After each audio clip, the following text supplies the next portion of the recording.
Hi, this is Mark Tibb speaking. You're watching Sporting Icons. You don't need to be anywhere else. Right, so as I'm editing the last video where Anthony Joshua is talking about the antics of Tyson Fury, how Tyson Fury, he's the opening act, and it's Anthony Joshua's job to close the show. Anyway, within that opening statement, I did mention how Anthony Joshua said Tyson Fury is set to retire. He's close to retirement after he's finished with Anthony Joshua. And that was meant to be my closing act during that video, but I totally forgot and I ended the video. Anyway, so I thought I'd quickly cover it right now for you because I'm sure it's going to be a talking point for a lot of you.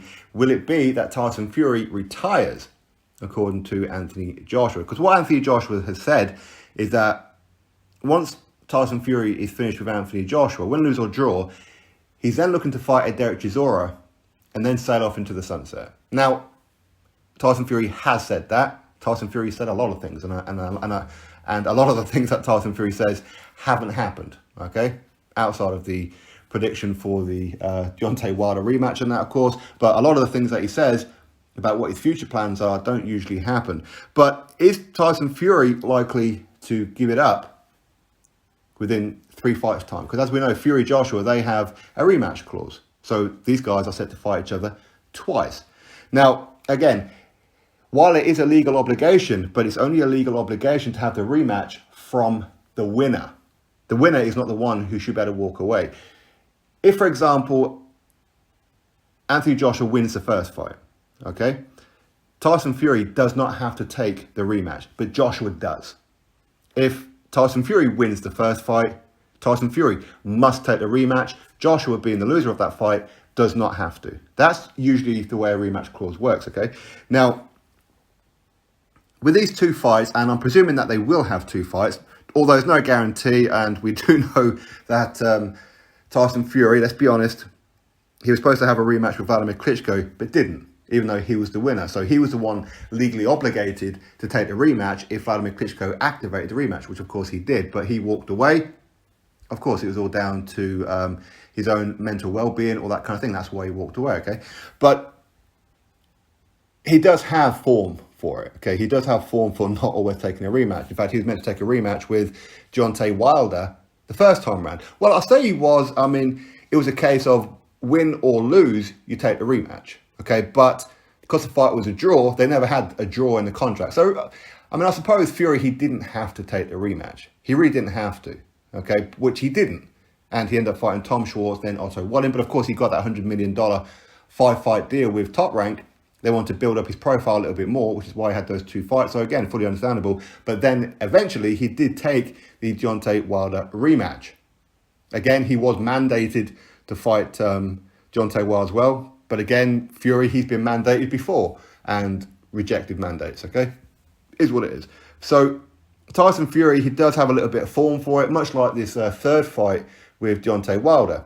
Wilder, of course, he and his team, for whatever reason, allowed the contract to expire. So that's not Tyson Fury's fault. That's Deontay Wilder's fault. But if Wilder and Fury really, really did want the third fight, Fury could just go, yeah, okay, it doesn't really matter about the contract. Let's just do it anyway. He could do that. But he hasn't done that. I fully understand because Deontay Wilder, with all the excuses, accusing Tyson Fury of criminal activity with loaded gloves and his own trainer spiking the water, and the list goes on and on and on. I fully understand why Tyson Fury has not taken that third fight. Why would you want to give this guy a payday? I get it. But the point is, he has had form. He has had history of not taking rematches, even when it's contracted. So is he likely to do that with Anthony Joshua? Well, if he was to win, he'll be legally obligated to give Joshua the rematch. But he has walked away from legal obligations before, as I said before, with Vladimir Klitschko. If he was to lose, would he take the rematch? Again, we don't know because we've never seen Tyson Fury lose before. So we don't know how he reacts when he loses. He says that he'll walk across the ring, he'll shake hands and all that kind of stuff, and fair play, best man won, yada, yada, yada. But would he do that in reality? Would he come out of all kinds of a bucket full of excuses? I don't believe so. I think that Tyson Fury would be man about it. I think that he would take ownership of the fact that he lost. I think that's kind of Tyson Fury's character. But will he take the rematch? I really don't know. Honestly, I don't know. Bearing in mind, he's going to get paid around 100 million for that first fight alone. Why does he need to fight anymore? He's got all the money that he could possibly need. How much more money does somebody need? Based on the fact that Tyson Fury, he doesn't live a lavish lifestyle. Okay, he doesn't go around jet setting. He doesn't go buy mansions and this, that, and the other. He lives a very, very simple life. He lives in the same house that he has done for a little while.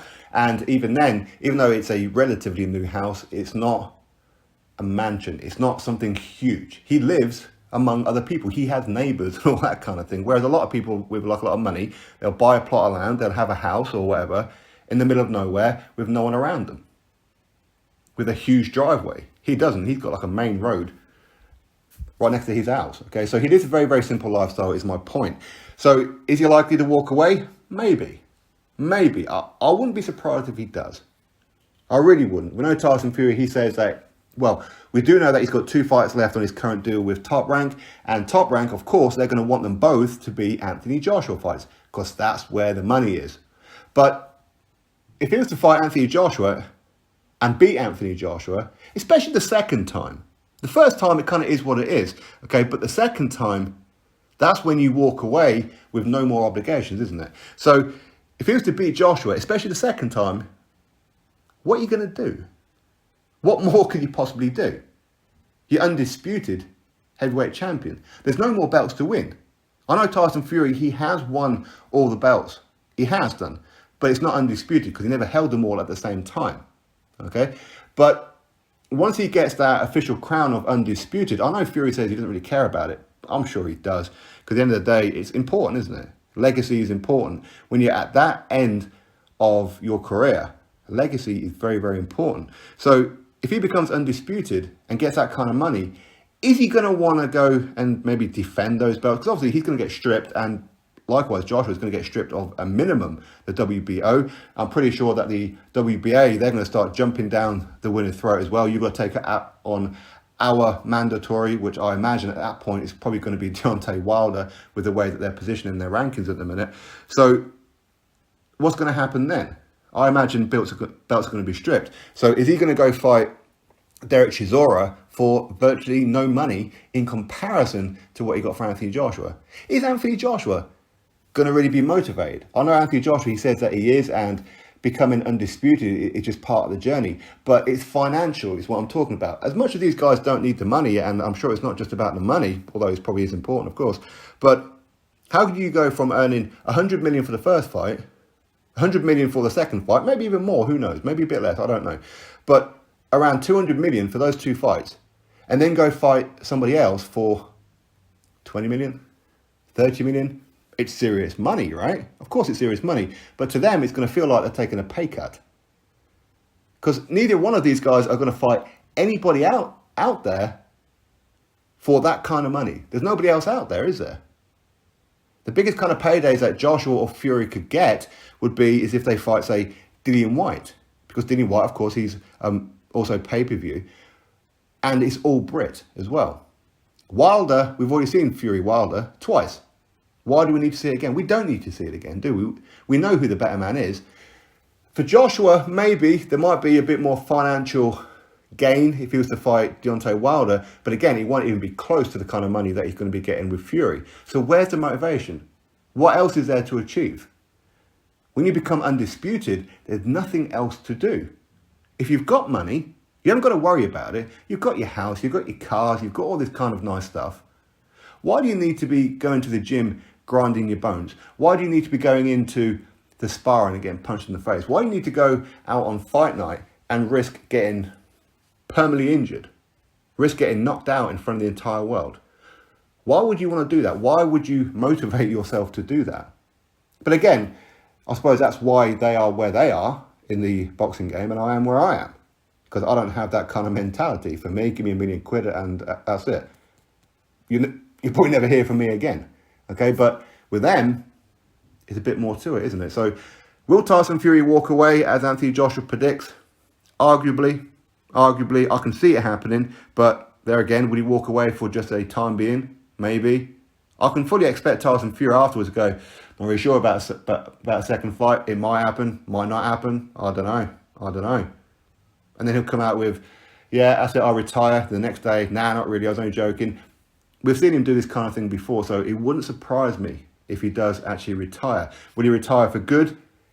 Don't know, because at the end of the day, when you're doing something for pretty much the entirety of your life, how do you just drop it? Totally. It's going to be quite difficult, isn't it? What else do you do? Of course, there will be other things for Tyson Fury to do. I'm sure there'll be plenty of movie offers. Maybe somebody somewhere may give him an opportunity to release a Christmas album or something. I don't know. There's going to be options for Tyson Fury. Of course, he's got that WWE thing as well. So who knows? Maybe.